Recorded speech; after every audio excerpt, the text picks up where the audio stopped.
UP के बाद में आप सभी का स्वागत है। आपके साथ मैं हूं जोहम रुपा। मथुरा की ऐतिहासिक धरती पर जब राष्ट्र धर्म की आवाज गूंजी तो उपस्थित जनसमूह ने एक विचार को महसूस किया। एकात्म मानव दर्शन पंडित दीनदयाल उपाध्याय की स्मृति में आयोजित 4 दिवसीय महोत्सव का शुभारंभ हुआ एक नए आत्मविश्वास के साथ। आप देखिए इस रिपोर्ट में।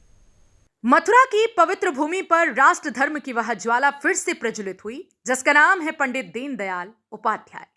आर्थिक रूप से कमजोर और पिछड़े वर्गों का उदय या विकास करना, एकात्म मानव दर्शन के ध्वजवाहक और भारत को भारतीय दृष्टि से देखने की प्रेरणा देने वाले इस महामानव की स्मृति में जब 4 दिवसीय महोत्सव का आयोजन हुआ तो मंच से एक संदेश गूंजा, अब असंभव कुछ नहीं।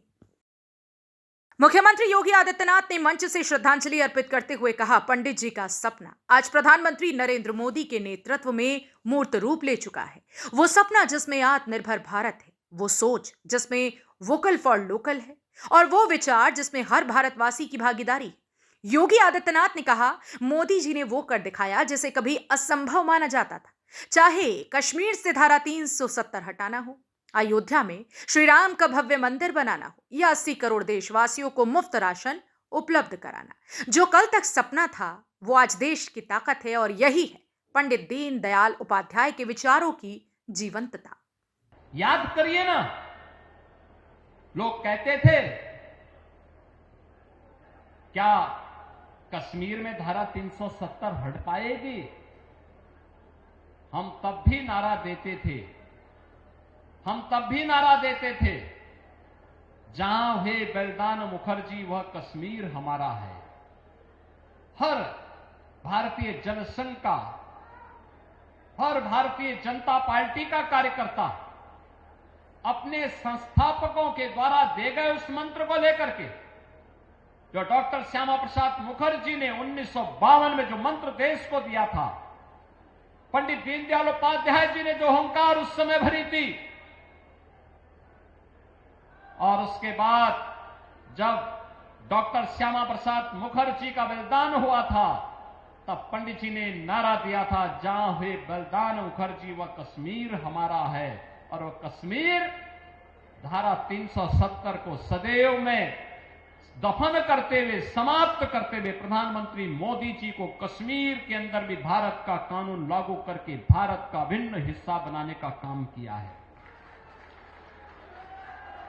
कश्मीर कांग्रेस और अन्य दलों के लोगों ने देश के लिए एक नासूर बनाया था। आज प्रधानमंत्री मोदी जी ने कश्मीर को फिर से धरती का स्वर्ग बनाने का काम किया है। मुख्यमंत्री ने युवाओं को संदेश देते हुए कहा कि अब समय है जॉब सीकर नहीं, जॉब क्रिएटर बनने का। सीएम युवा योजना के तहत सरकार 5 लाख तक का ब्याज मुक्त गारंटी फ्री लोन दे रही है। अब तक 70,000 से अधिक युवाओं को इसका लाभ मिल चुका है। स्टार्टअप अब सिर्फ आईटी तक सीमित नहीं, बल्कि हर जिले, हर गांव, हर उत्पाद में क्रांति ला रही हैं। युवाओं का शोषण नहीं होना चाहिए, कार्मिकों का शोषण नहीं, बल्कि उसको आगे बढ़ने के लिए एक नई प्रेरणा प्राप्त हो। एक नई स्कीम युवाओं के लिए चलाई गई, सीएम युवा उद्यमी स्कीम।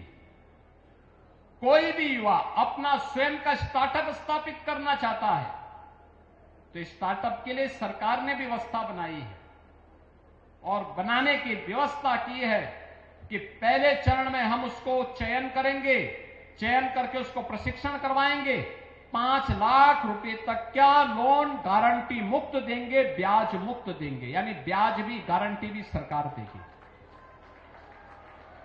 और मुझे बताते हुए प्रसन्नता है कि 70,000 से अधिक युवाओं ने अब तक इससे लोन ले लिया है, जनवरी से लेकर अब तक। हमें 1 लाख युवाओं को देना था, 70,000 अभी पूरे हो गए। अगर वह मूलधन जिसमें मार्जिन मनी 10% सरकार दे रही है और बाकी पैसा वह समय पे वापस करता है तो अगली बार उसे 7.5 लाख रुपए गारंटी मुक्त और ब्याज मुक्त प्राप्त होगा। तीसरी बार में हम उसको 10 लाख रुपए की सुविधा देंगे। यानी धीरे धीरे करके हमारा युवा जॉब सीकर नहीं, प्रधानमंत्री जी के विजन के अनुरूप जॉब क्रिएटर बन करके नए नए लोगों को रोजगार और नौकरी देने की सामर्थ्य अपने आप विकसित करेगा। 4 दिवसीय स्मृति महोत्सव सिर्फ एक आयोजन नहीं था, ये भारत के आत्मबल की घोषणा थी, जहां विचारों को श्रद्धांजलि नहीं, क्रियान्वयन मिला और स्मृति से संकल्प तक की यात्रा पूरी हुई है। पंडित दीनदयाल उपाध्याय की स्मृति में प्रज्वलित हुआ यह दीपक अब देश की नई दिशा का प्रकाश बन चुका है। पंडित दीनदयाल उपाध्याय की विचारधारा आज केवल स्मृति नहीं बल्कि राष्ट्र निर्माण की धुरी बन चुकी है। मुख्यमंत्री के नेतृत्व में प्रदेश सरकार जिन स्वदेशी मॉडल, आत्मनिर्भरता और युवा सशक्तिकरण की बात कर रही है, वो पंडित जी की एकमात्र मानव दर्शन का ही विस्तार है। 4 दिवसीय स्मृति महोत्सव न केवल उनके विचारों को याद करने का अवसर बना, बल्कि आज के भारत को समझाने और गढ़ने की प्रेरणा भी देता है। फिलहाल के लिए इस खबर में सिर्फ इतना ही। बाकी तमाम खबरों के लिए आप देखते रहिए यूपी की बात।